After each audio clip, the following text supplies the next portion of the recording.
will be a part of balance sheet or an income statement. That is where the document splitting comes in. To create the financial statement at company code level at any time, every GL account is assigned to an item category. Item categories are standard from the SAP system. You cannot create of your own. These are defined from the in the software itself. Now, how it works? When we've created the groups, account group, those account groups are assigned with an item category, and these item category are related with asset, liability, revenue or expenses.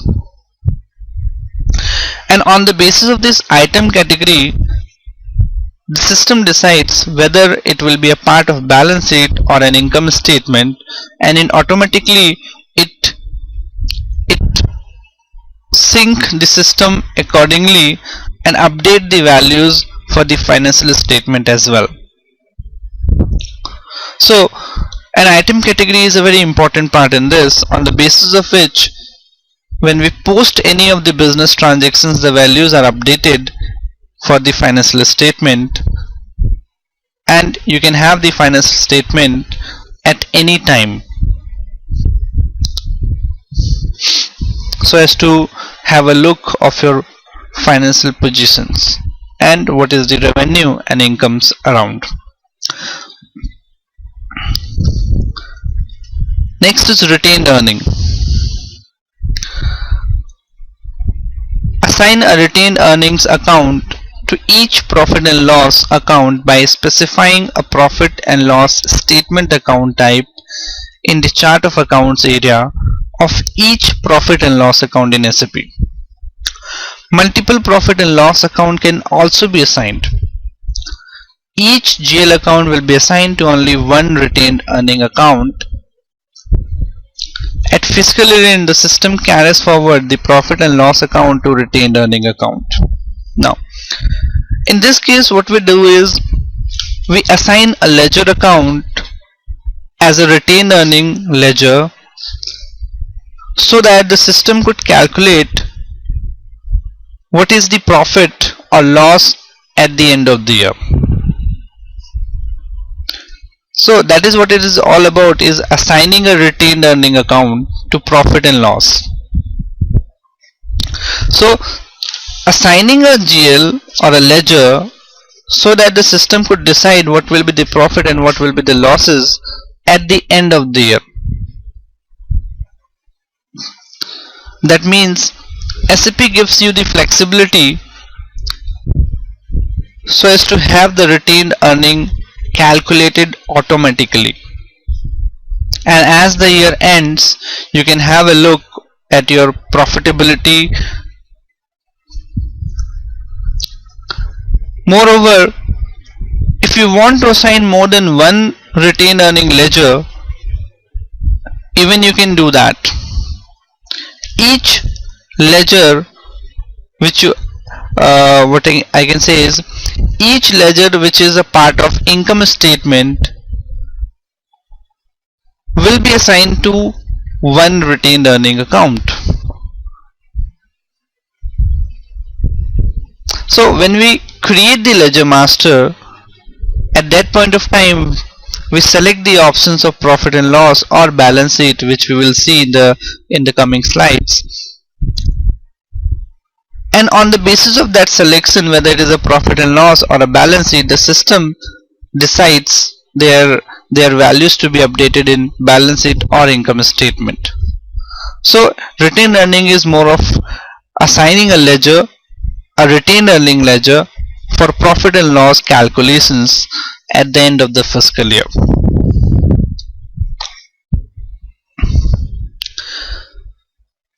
General Ledger Master.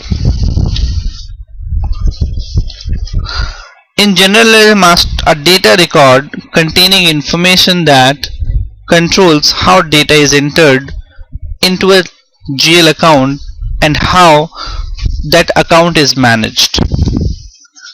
This includes, for example, the currency in which an account is managed. General General Ledger Master Record controls entry of data or posting of business transactions to the ledger account. Now, whenever you or we do any business transactions related to ledger, customer, vendor or asset, we need to create their master records so as to give them an identity, and on the basis of that only later only you can do the transactions for them. So first you need to create the ledger master, and then only the business transactions can be done on those ledger masters. For example, I need to post a transaction or a business transaction for cash purchases. In that case, there are two different ledger accounts being connected. One is a cash account and another is a purchase account. Now you need to create this two ledger, cash account and purchase account ledger master. Until you create the ledger master for these two, you cannot do any business transaction in SAP. So for each ledger, you need to create their ledger masters, and then only you can do the business transactions. That is why we have not started the business transaction yet. We are just configuring the system for the transactions.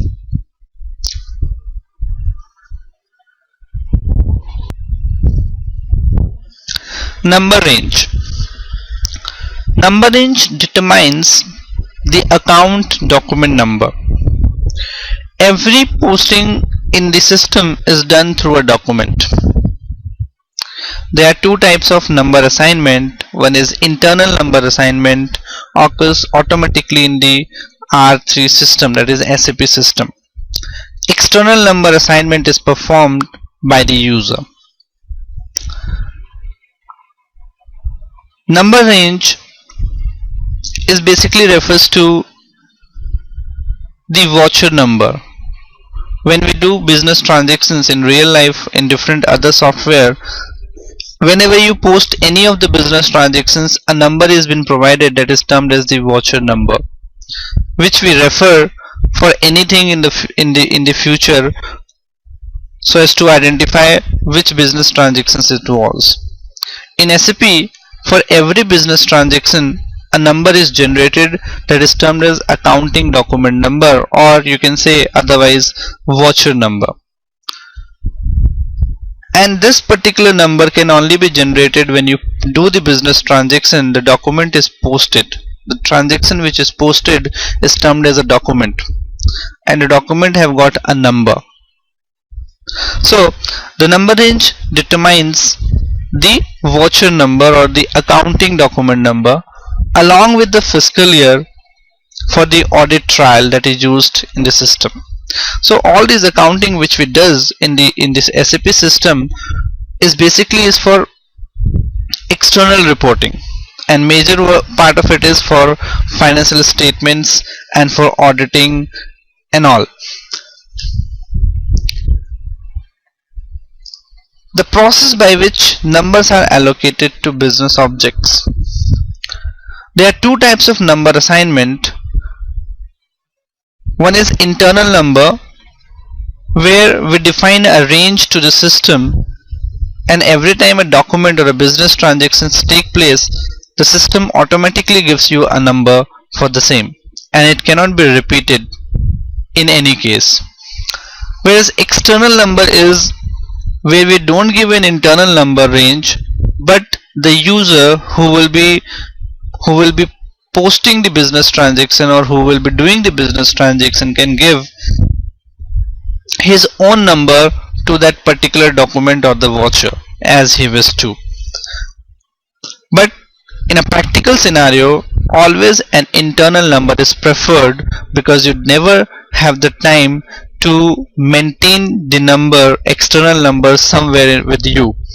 or at times you may not be remembering what was the last external number which you used, and even it happens that at times we repeat the same number again and again as well, and in that case there will be a lot of problems to the organization if you are using the same document number or same number for number of business transactions, and you could be penalized for such things. So better is always to go with internal number assignment, and that is what is 100% done by every organization or a client company code. So we created the number range. You can see the screen. These are the different number range which have been assigned in the SAP system, which we will be doing in the practical part in SAP screen itself. Now over here you can see the number range have been assigned from, number from, and number to, where a serial number has been provided as number range 01, 19, 15, 17, and every range have been given a description. 01 refers to ledger, general ledger. Any business transaction which is ledger to ledger, the number range is 1 from 199999.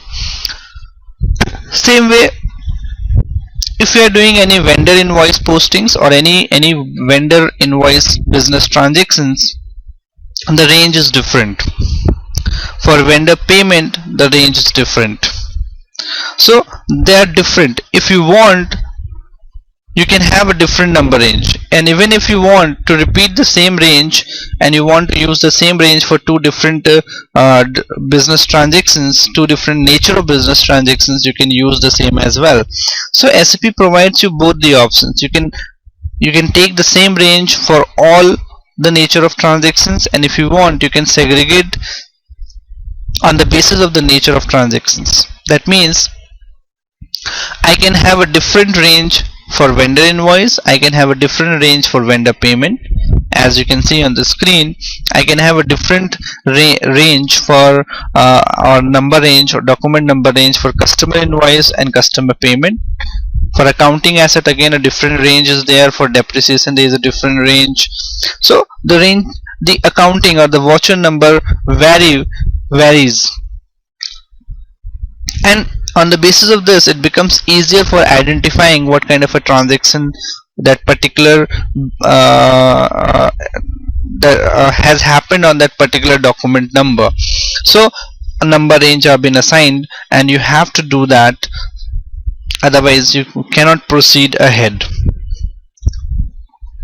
Now moving up to we have covered all the points, and now we will be moving up in the SAP system. We'll be doing each and every configuration one by one. The configuration of steps are as here. First we will be creating the chart of account, then we have to assign that particular chart of account to company code, creating account group,